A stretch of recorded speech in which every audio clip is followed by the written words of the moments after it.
Assalamu alaikum, people. I apologize that I am a tad bit late. Let me get my Insta people involved here. How are you guys doing today? Make sure I can see my comments.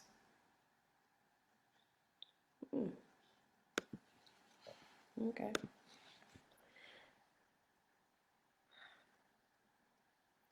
Okay. Oh, we are here. Nice. All right. I'm trying to match a little bit today. So it is my Oprah-Versary, y'all. There we go. Instagram. All right. So today is my Oprah-Versary. There are not many people in the world that can say that they have an Oprah-Versary, and alhamdulillah, I am fortunate to be one of those few people. My name is Mubaraka Ibrahim, and if you are just joining me, then you are on my Facebook or on my Instagram, and you may or may not know that I was a guest on the Oprah Winfrey Show. So, every year, because that was definitely life-changing, so every year I recognize two particular days, which is one, October 31st, which is today. It is the day that I actually sat for the interview. So a lot of people always ask me, how did I end up on Oprah? And so I'm going to talk about that. I'm going to talk about some of the things that I've learned, life lessons that I learned from being on her show, from speaking with her, and what I've learned since then. So, oh good, Locks and Leaves remembers the episode. It was a minute ago. Actually, it was 14 years. Time passes really quickly, and every year I think about something new that I've learned, and you often learn in retrospect, and so every year I talk about it. I'll probably talk about it for, I don't know, will having a 20-year Oprah-versary be too much? Who knows? We'll see. I'll talk about it until people just get sick of me talking about it anyway. So I have two Oprah-versaries. So the first Oprah-versary is October 31st. That is the day that I physically did the interview and sat on her couch. It did not air until January 27th. So I actually had to be mums the word from October until January. I didn't tell that many people. I couldn't go around telling a lot of people. Obviously, my friends and family knew, my clients knew, because, I see them on a daily basis and they're like, where are you? Why'd you cancel? Right? But at the time, I could not tell anybody. So let's get into it. What are some of the questions, I should say, that people still have about that particular show? If you have not seen the show, you can actually find it on my Instagram. If you go through my IGTVs, it is on Instagram. If you go through the featured videos on the Facebook page, the interview is there.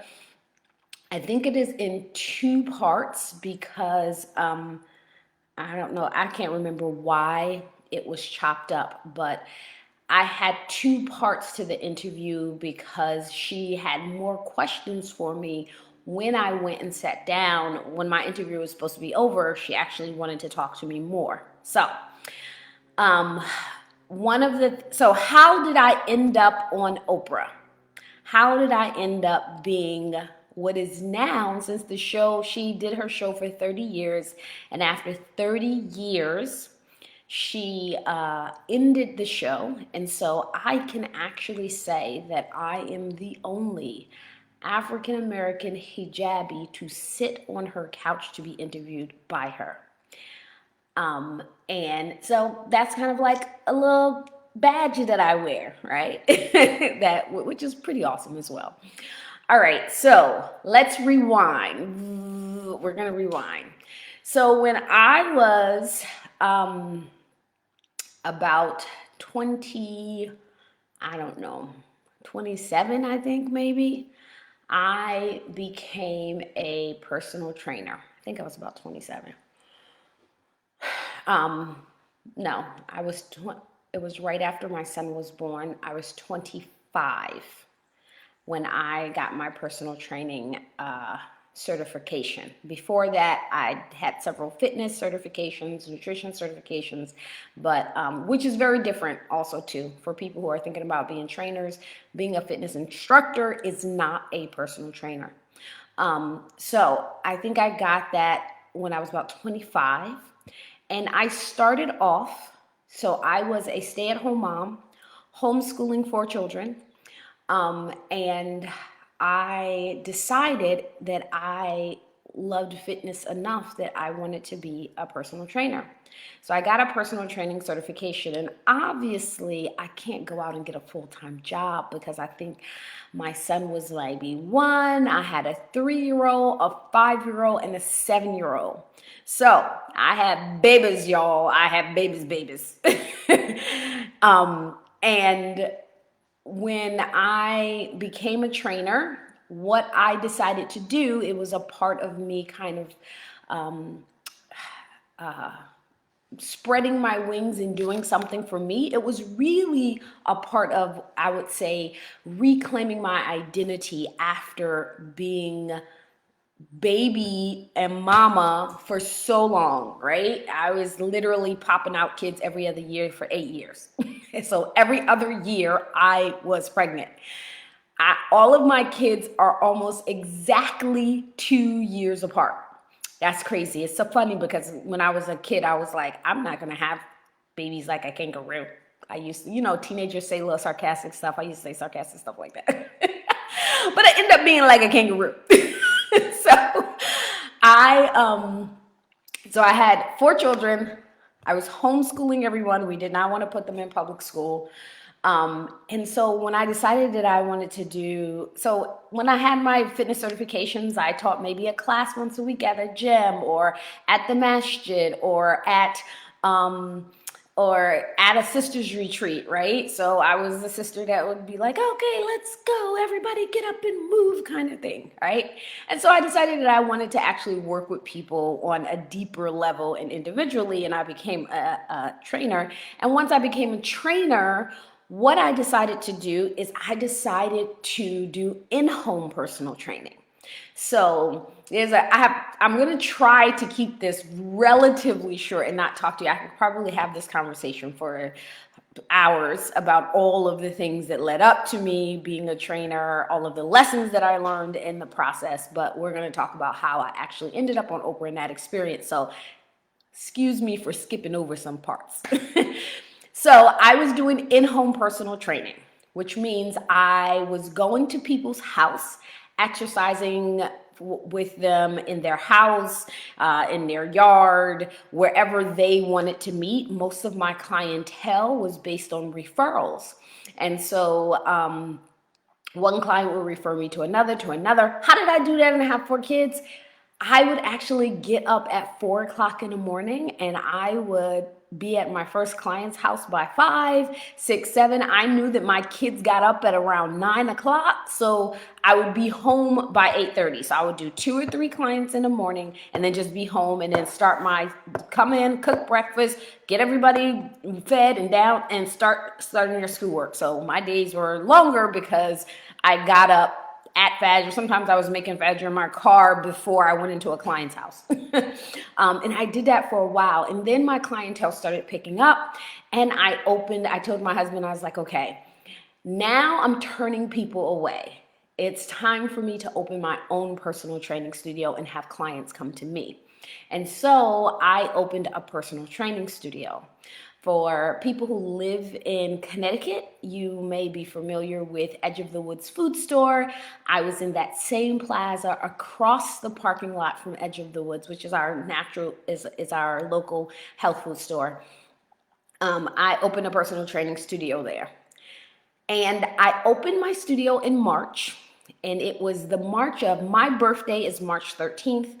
I had my grand opening on March 18th. So here's where the Oprah story starts. I never ran a business before, not this type of business. You know, I did Mary Kay. I started my own herbal tea line. I did little things like that I can manage the kids. But to have a physical business where I had to pay somebody rent, I had to pay lights and utilities and equipment, I had never done that before. And so I needed to be good at marketing, and I needed to learn marketing fairly quickly because I signed a lease. So that is what I did. And I started reading. This was before the internet. And so I started doing a lot of reading. It was before we had Facebook and Instagram and Google. And so I was doing a lot of reading about marketing. And so one day I was reading this book about how to market your personal training business. And one sentence really stuck out on me. So if you are an entrepreneur, you know that entrepreneurs, we're up at 2 o'clock in the morning trying to figure out how to make ends meet sometimes. You're 2 o'clock in the morning for you to come up with a marketing strategy, right? It's not a 9 to 5 job. So one day I was reading a section of the book, and it said, what makes you different as a personal trainer? And so this is also a life lesson in business, definitely a business lesson. And the author of the book said, don't tell me that you have this certification and that certification. And he began to list, this certification has 100,000 people who have their certification, and that one has 250,000, and this one, having a certification does not make you different. That's not a reason for a client to come to you. That's not going to help you stand out. You know, if everybody who had your certification all stood in a line, what's going to make you stand out? And so the first thing that I thought about was, I said, well, I am a hijabi Muslim personal trainer. I've never met a hijabi Muslim personal trainer. There's probably not a lot of people like me, not a lot of trainers. And I'm an interesting story.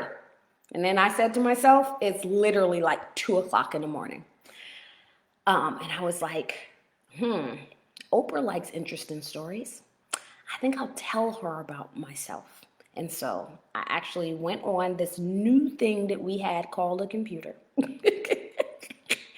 And I found her website. Google was not as popular then. It was not that easy. And websites were more like forms, more like WordPress sheets. It wasn't what we have now with videos and all this other stuff, right? And so it was literally like 2 o'clock in the morning, and I went on her website, on the Oprah.com site. There was a form for her show that said, suggest a story. So it had links to different things that they were doing programs on that you could apply to. And then it also had suggest a story link. And so what I did was I went to the suggest a story link, and I said, I'm a 30-year-old personal trainer that lives in New Haven, Connecticut. And what makes me different is I'm an Orthodox Sunni Muslim. Most people want to know if I take my scarf off when I exercise. But to find that out, you have to have me on the show. So I actually gave them a little teaser. And I laugh and say they must have wanted to know because they called me like 9 days later. So I posted that. I sent them a little email message, and I closed it down, and I kind of like forgot that I sent it, to be honest, because I was just trying any and everything. I was like calling the newspaper, finding out how much was it for an ad, how much was it for a billboard, how much was it to put my ad on a bus, which I did all of those things, by the way. If you live in the New Haven area, you may have remember buses literally driving around the city with my face on it. When I go hard, I go hard. I have bills to pay.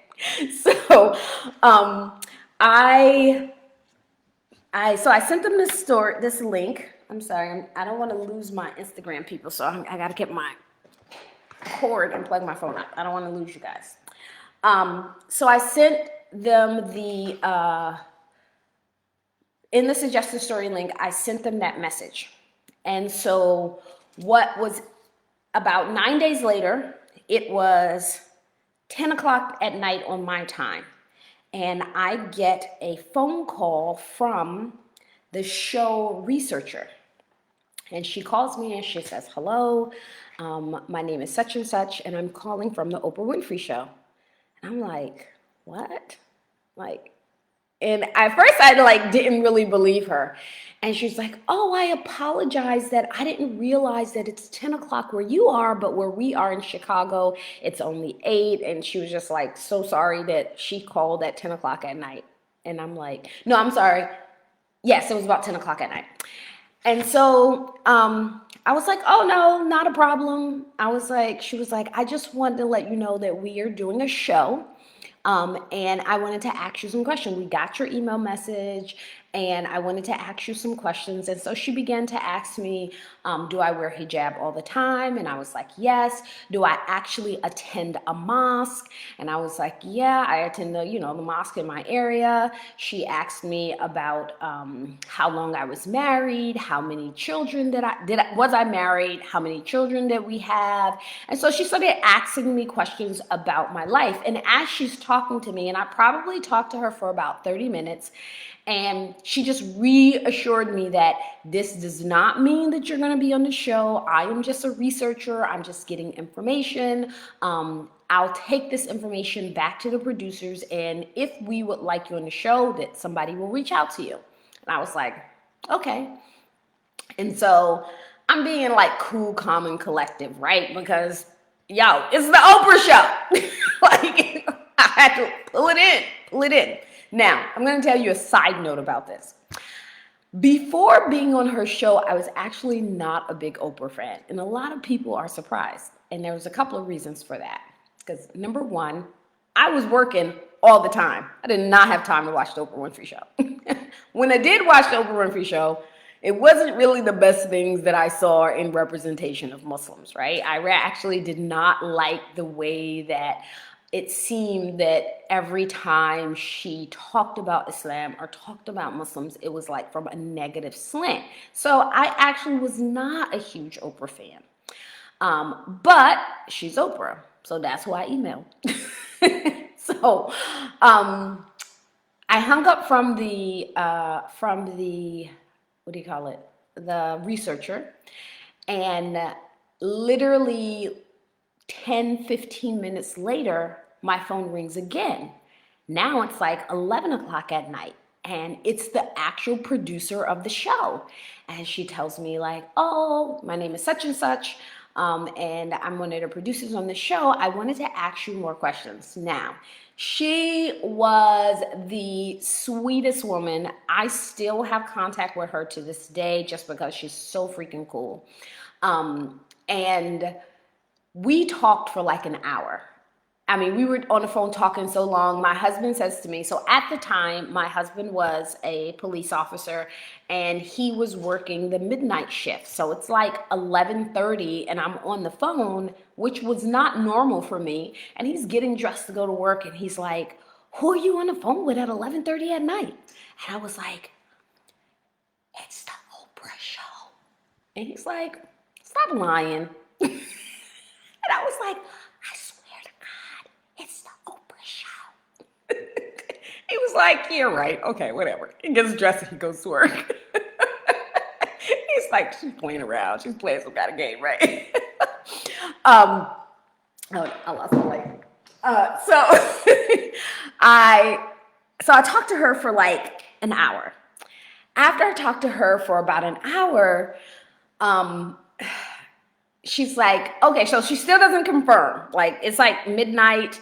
I'm like totally souped that I just got finished talking to the producer of the Oprah show. They are considering me, having me on the show. And she hangs up and she tells me, she says, well, I have to take, this is a segment that has multiple producers. So I have to take this back to the team and we'll let you know, we'll contact you. So in my mind, I'm thinking, okay, they're going to contact me if they want me on a show, in a couple of weeks, maybe even a couple of months. But I'm still like super excited. I call my sister up and I'm like, guess what?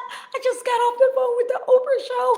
Even if they don't have me for this show, they know about me. That means they might call me in the future. So in my mind, business lesson number 2 is, now I have a network, network about people that know about you, that right? So I was like, okay, my network has just expanded, pretty much exploded, right? And so I was like super excited. I barely probably slept that night. I don't even remember. And I was thinking to myself, like, oh my goodness, what if they call, right? So the next day, which was a Friday, and I remember it specifically being a Friday because I have 4 kids, and obviously I did not get a lot of sleep the night before, and so I was actually taking a nap before Juma. And that's how I remember that it was a Friday, because it was Juma. And when normally I tell the kids about an hour before we leave out the door, okay, everybody, it's time to get up, and I got to go get the baby ready and stuff like that. And I'm like, okay, guys, it's time to get up and get ready for Juma. And so I remember waking up and yelling to the kids, guys, we got to get ready for Juma, go get dressed. And as soon as I said that, my phone rang, and I picked up the phone, and it was the producer that I had talked to the night before. And she said, so we want to have you on the show, and I want to know if we could be there at 9 a.m. in the morning. And I was like tomorrow morning? And she was like, yeah. And I was like, okay. And she was like, okay, we'll be there at 9 a.m. Hangs up the phone. I'm standing there like, oh my goodness. Oprah's show producer is coming to my house. I don't know if they're going to bring her with them. And my house is a mess. And I hang the phone up and I say to the kids, okay, guys, don't get dressed. Clean up. And we went for full chaos clean. So it was like, I swear, I had put so much stuff, and I didn't even have, time to think about where to put stuff. I just said, put it in the basement. The kids were like, Mommy, where to put this? Put it in the basement. Where to put this? Put it in the basement. I probably just cleaned out my basement this year from stuff that has been down there for 14 years. Like, it was crazy. And so, of course, I called my husband. He wasn't home. So I called him to let him know, like, you might have to take off work tomorrow because we're going to kind of be on Oprah. And so, lo and behold, we end up cleaning up the house. We had to make the house look presentable so that, because we're going to be on international television. So I think I went to IKEA and got a new rug. I did there's not a lot of stuff, but like little stuff, rug, pillow. Okay, how does this look? How does that look? I don't know what part of the house is going to be on TV. So that was all day. We probably was up really late at night, just making sure the house looked presentable, what we were going to have on the kids, all that other stuff. That was a Saturday. So 9 a.m. on Saturday morning, a van pulls up in front of our house. And when they say, it was probably like 8:55, and my husband said, when they said they're going to be here at 9 a.m., they're here at 9 a.m. 9 a.m., they rung that doorbell. So you had to be ready. So at 9 a.m., oh no, here's the funny part. So I'm talking to the producer throughout the day before. And she says to me, oh, I say, okay, second part. I was an early adopter of websites. And so I did have a website for my business. And that allowed them to get more information about me. And so halfway through the day, I'm cleaning up and I'm like, okay, let me stuff that in the closet and stuff that in the closet. You know how we do sometimes when we're rushing, right? I'm not trying to act like I'm the only one. You know I'm not the only one.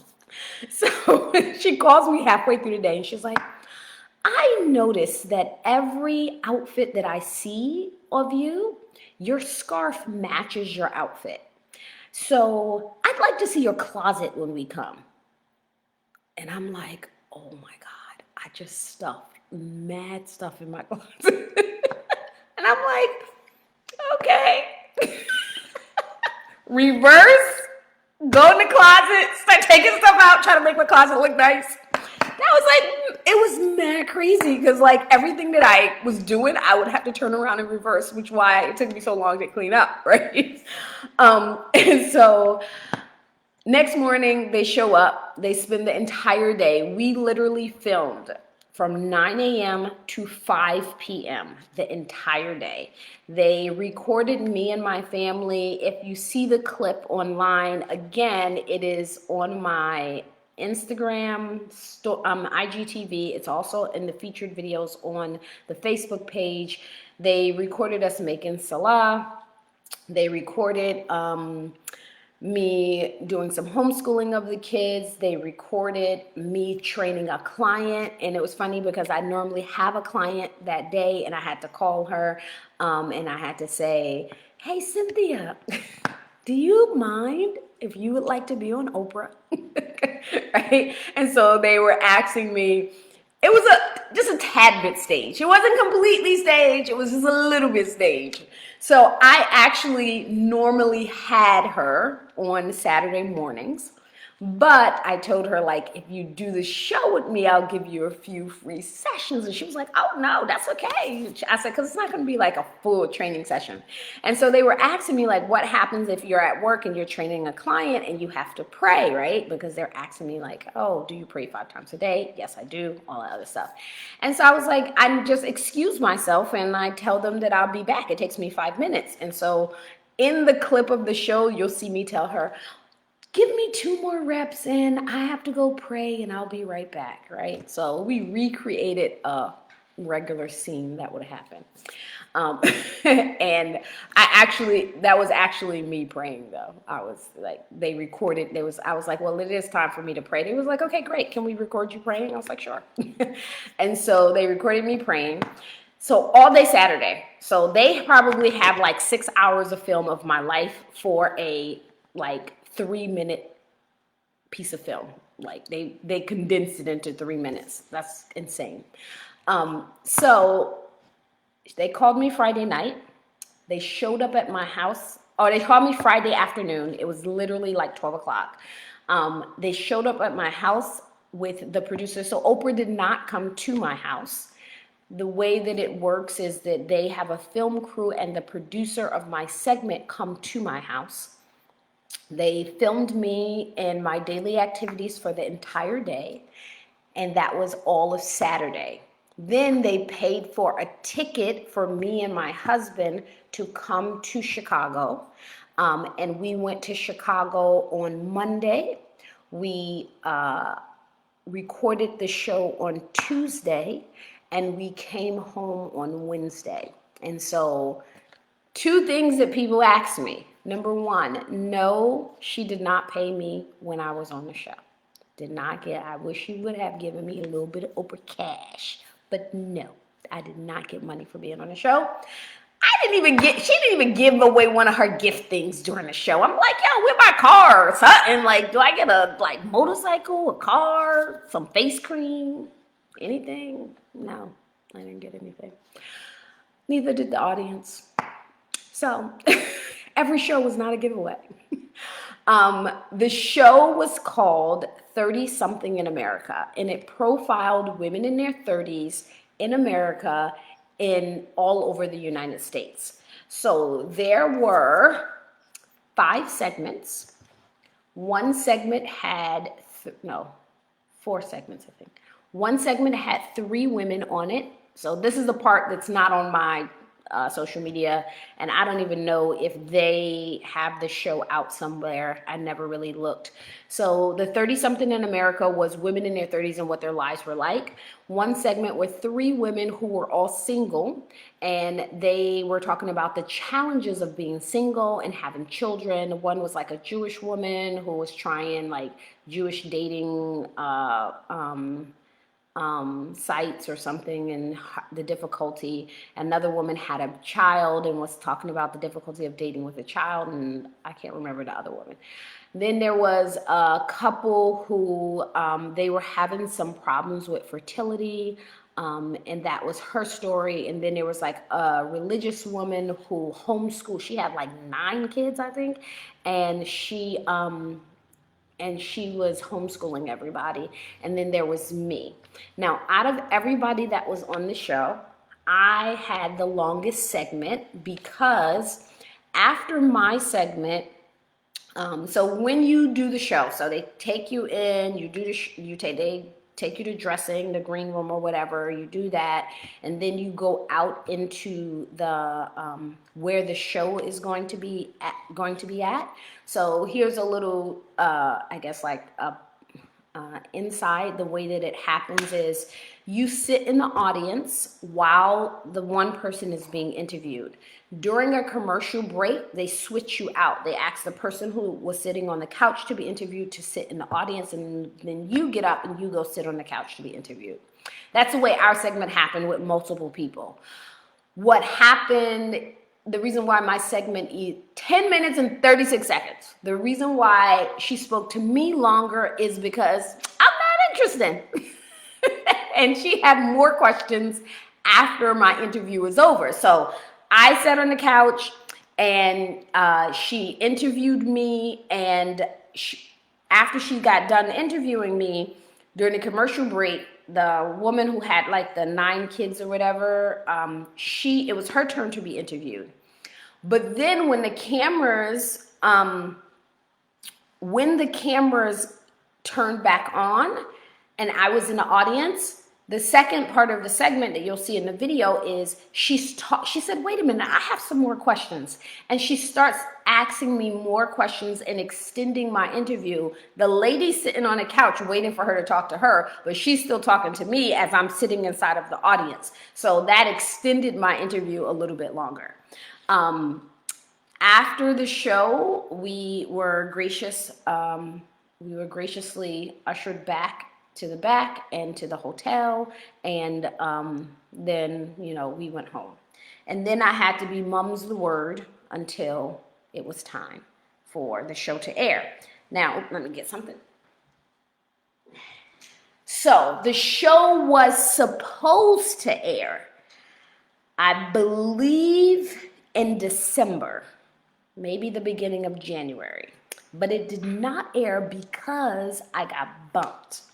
So I don't know if you guys remember, there was, and I don't remember, there was this national news of a young boy he was kidnapped when he was like 6, and they found him in some guy's basement when he was like 15, right? And she had an opportunity to actually interview him live, and so my show got bumped. So after I had told people like, oh, I'm gonna be on December whatever, they were like, she called me like the day before and she was like, we gotta move your show because we have an opportunity for a live interview, and so we're gonna bump your show to January 27th. I was like, okay. So it was bumped to January 27th. And that is the story of how I was a guest on the Oprah Winfrey Show. If you watch the video, you would see that the most of our segment was about, she had questions about Islam, about what we believed, about Islam, what we believed. We talked about how people respond to me being a personal trainer. And so here, I'm going to give you another little business thing that I did. And I did this on purpose, and you'll see it in the interview. So as I explained in the beginning, my purpose for sending the Oprah show the first message was because I needed to market my business. Like, I'm not gonna lie, I didn't want to be on there just to be on there or be on there because I felt like it was. I mean, unfortunately, I gotta be honest and transparent. It wasn't like, hey, I want to propagate Islam and tell the world about Islam. I mean, I do that, but that wasn't my initial intentions. My initial intentions was to talk about my business. So halfway through the interview, she kept on asking me all these questions about my life. So here's things that she was very interested in. She asked like simple questions like, do we believe in God? Do we believe in Jesus Christ? Alayhi salam. Or do we believe in the Bible or the Ten Commandments, or what book we believe in? What do we do? What makes a Muslim? So I was answering all of those questions. And it's really, really interesting. So I'm going to say this too, in terms of the dawah aspect of it. Now, even though my initial intentions was, hey, I want to figure out a way to market my business, once I was given the opportunity, I was very well aware of the weight that I was given, the opportunity that Allah subhanahu wa ta'ala gave me to represent Islam in a positive light. So I was very well aware of that. I think I broke down crying during Fajr because it's one of those things that you're giving an opportunity and you don't understand what makes you worthy. Why were you chosen to be this representation? And so I just, made the dua that Musa alayhi salam made, that may Allah guide my tongue and make me a good representation of Islam. And so I was very well aware of the heavy weight of that. And so as we began to talk, here's the interesting thing. If you have non-Muslim family, so I was born and raised Muslim, but my parents converted to Islam, or I should say reverted to Islam. So we know that many of the enslaved people brought from Africa to the shores of America, many of them were Muslim. And so I like to think that my ancestors were Muslim, and then Islam was taken away from them. And then when people become Muslim, they revert back to African Americans in particular, revert back to what is historically and ancestrally our true fitra. And just as humanity, our true fitra, that's a whole nother conversation. So I say that because I have a lot of non-Muslim relatives. And because I am a second consecutive generation, and I choose my words carefully because like I said, we have skipped generations as descendants of enslaved Africans in America. I'm a second consecutive generation, and so I always made the assumption that my parents told their siblings about Islam, that they understood what Muslims believes. And I think that one of the biggest surprises or unexpected responses to the show was from my actual family members who said to me, I didn't know that you guys believed in Jesus Christ. And I was actually quite surprised by that. Like, my father didn't tell you that. And I'm being honest and transparent with you guys. That's what I was like. Nobody ever told you that. Or I didn't know that you believe in the Virgin Mary. Yep. And the Ten Commandments. Yep. Really, really interesting. A few years after that, so certain things stand out in my mind as responses to the Oprah show, and I'll share two with you.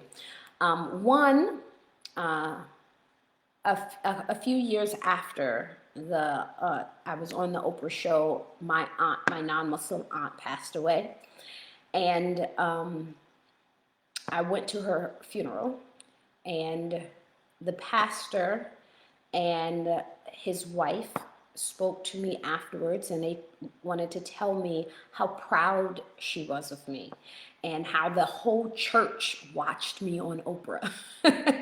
And the pastor's wife said to me, she said, I didn't realize until I saw you on the show that Muslim women could talk. No lie. That's what she said to me. She said, I thought that you only could talk if your husband gave you permission to talk. That was like a boom.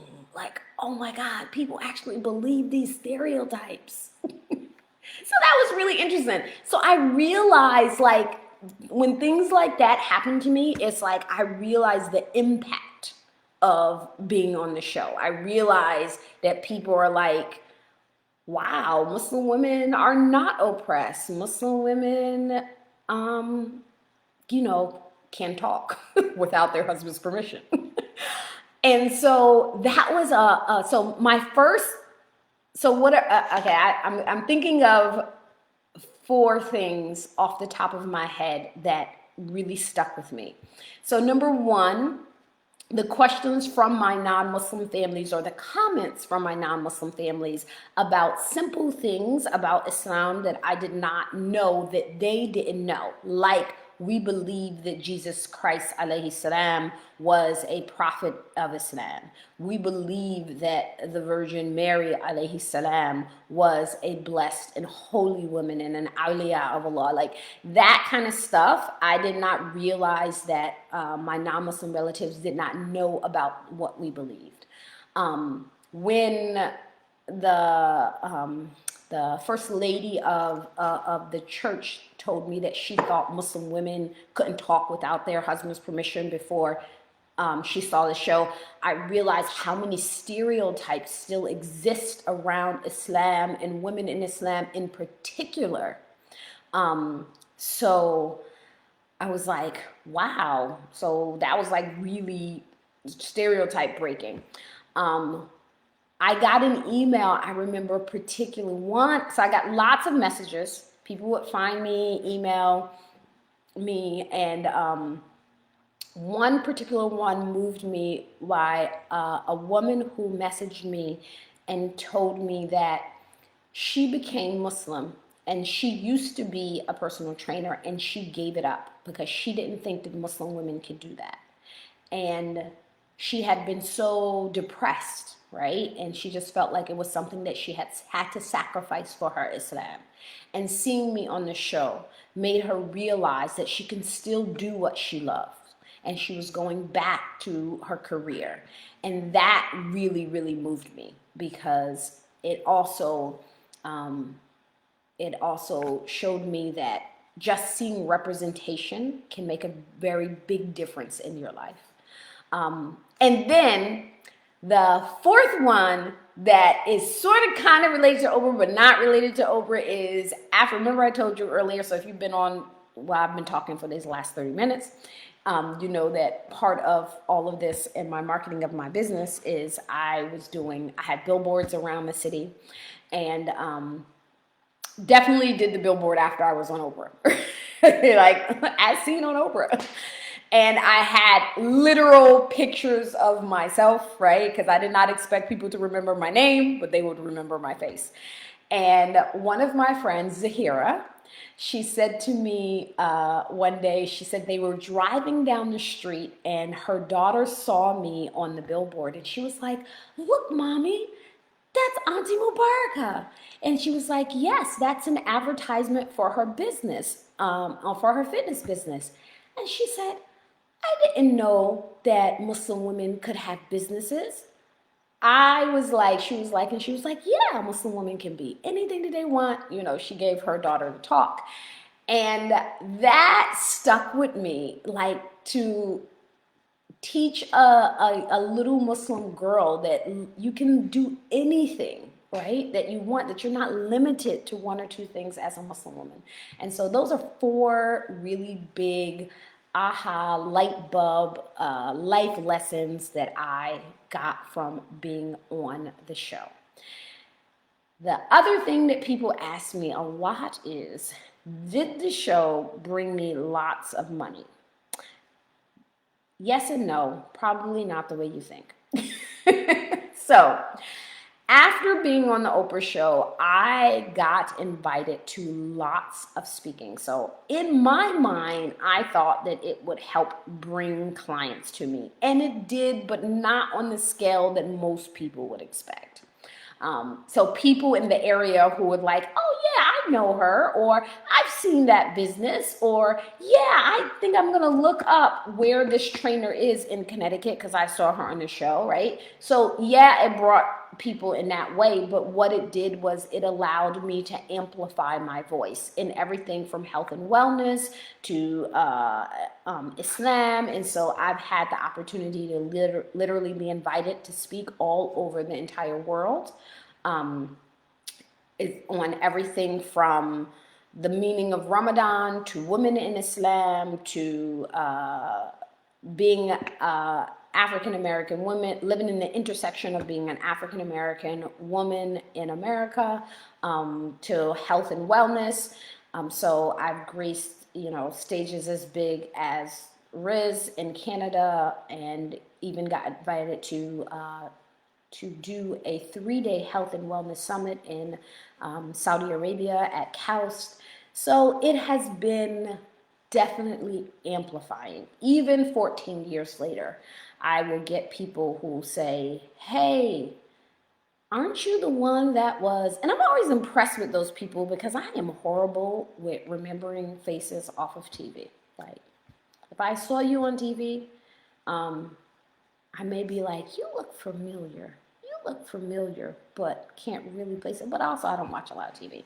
But for people who remember me, it's like, yeah, and in your segment, you said da-da-da. I'm so impressed with those people. I really am. I'm so impressed. All right. So that is why today is my Oprah-Versary. That is what I call it. And every Oprah-Versary, I send the producer who produced my segment and who chose. Oh, one other thing. I try to think of the things that people normally ask me. What made them choose me for the show? How did they find me? So I told you at the beginning that I sent them a message. Now, was it a part of, and it was on the Suggest a Story link. So I am going to give kudos to the Oprah Winfrey production team, because I do have to say that I was chosen because they were specifically looking for a Muslim woman. And that says a lot about them and their desire to show diversity on the show. So the producer explained to me that they were doing the show and they wanted to represent the lives of different types of people throughout the United States. And so they wanted to actually feature a Muslim woman. They reached out to several Islamic publications for recommendations, including Aziza Magazine, ICNA, and they had spoken to about 5 people that they thought that was recommended to them. And when they were speaking to these people, she said that no one kind of like really clicked, like this is going to fit what we're trying to show. But then somebody inside of the production room said, oh, we got a message from a Muslim woman the other day. So I had sent the message, and this is how Allah connects the dots for you. All right? Right place, right time. Stay prepared, because when an opportunity happens, it happens right then. Just so happened, so one, when you send a message to them, they were reading every single message. Even if it was something that they wasn't going to use or they didn't need, they read all of the messages. And when they were discussing that they still have not found a Muslim woman that fits into what they want to talk about in the show, they wanted a Muslim woman that was, living Islam out loud, but also in a unexpected way, right? And so somebody inside of the production room said, I'll go find the message. We got one from her. And so she went and found the message that I had sent her that I had sent the show the week before. And that's how they actually contacted me. is because somebody saw my message and they were looking for a Muslim woman and they were like, oh, matter of fact, we got an email. And so they went and found my email, and that is actually how I got chosen to be on the Oprah Winfrey Show. So now that the show is over, she ended her show after 30 years, I can say that I am the only African American hijabi woman to sit on the yellow couch. There has been other hijabis. I think she interviewed like the Princess of Jordan or something like that. But not an African American hijabi. And there have been African Americans hijabi who were supplemental to the show, sitting inside of the audience, and she asked them a question. So they did a show. I'm not sure if they did the show before or after my show, where they had this this guy. I don't know if he was an imam, if he was a professor. I see his face, but I don't know who he was. And he was talking, they did like an Islam 101, and they did have some Muslim women inside of the audience.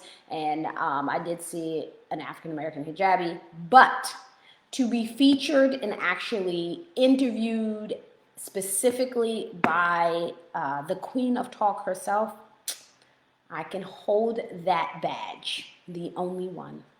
And I have to say, I think I did a pretty good job. I'm just saying. I did a pretty good job. So alhamdulillah. Allah gave me that opportunity, and I took it on with grace. And I don't question that he gave it to me because he felt like he wanted me to be that person. And I just hope that it has produced much good, and may he forgive me for anything that was not good that came of it, which was for my own doing, because Islam is perfect and Muslims are not. And that is the story of me being on Oprah. Instagram, Locks and Leaves. Yes, you saw me at the White House as well. It was not an Eid celebration. I was at the White House. I was invited to have dinner with President Barack Obama. So I have to make that very clear. It was not this administration. And it was iftar. It was during Ramadan. I had and I'll tell that story another time because that's a whole hour conversation. All right? All right, ladies, and if there's any gentlemen, thank you for listening. Thank you for joining me sharing my story yet again. If you have any questions, I'll check the comments over the day, and so that I can answer your questions. I did have somebody, okay, this is complete side note. Somebody said they wanted to join my program, but they're scared. Oh, you know what? Really quickly, let me say this. When I was on the Oprah, because I titled this event on Facebook Then and Now. So when I was on the Oprah Winfrey Show, I had turned 30 in March, and I was on her couch in October. I had also opened my fitness studio in March, and I was on her couch in October talking about what it's like being a personal trainer. Now, where am I now? So career-wise, since then, I have achieved many more certifications. I have received a bachelor's, an interdisciplinary bachelor's in exercise science, psychology, and public health. I have closed my fitness studio, and I went back to school to get that degree. And so I had my fitness studio open for 8 years. I taught outdoor fitness boot camp in the city of New Haven for about 15 years. So before I even had my studio, so remember I told you I was doing in-home personal training, I was also teaching boot camp. So for a very long time, and it may still be, many people refer to me as the Muslim boot camp lady in New Haven. And so I taught outdoor fitness boot camp for 15 years. I decided that I wanted to go back to school, and so I closed my fitness studio after 8 years of having a physical fitness studio, and I moved the majority of my business online. And so I actually, while I was in school, I completely stopped training for like 2 years. I did not do any personal training, and I just focused on my family. I had some family stuff going on. I was in school, and so for 2 years, I did no training. Now, I started doing training again, and I started because it just pulls you in. It pulls you in. So I actually took on a personal training client because a friend of mine said, oh, I have this friend who is looking for a trainer to come to her house. And I was like, okay, it's just one client. I could do that. And then I started going to her house. And 3 years later, I started saying, okay, one more.